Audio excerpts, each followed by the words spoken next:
একদিন এক ভক্ত ঠাকুরের নিকট বিনীতভাবে জানতে চাইলেন, ঠাকুর, নাম করতে বসলে মন বিভিন্ন স্থানে ও বিষয়ে ঘুরে বেড়ায়, নাম হয় না, কি নাম দিলেন?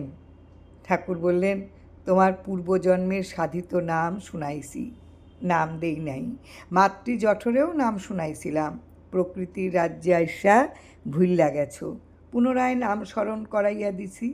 নাম করে শিবরূপী প্রাণে, নাম আবরণহীন, তাই মনের সংকল্প বিকল্পের অপেক্ষা রাখে না, অবিরাম নাম হয়, নাম শুনতে মন লাগে না।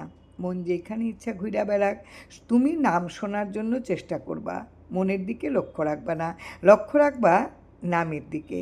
মনের গতি চিরচঞ্চল, যত চঞ্চলই হোক আর যেখানেই যাওক না কেন, ফিরা আবার নিজের জায়গায় আসব।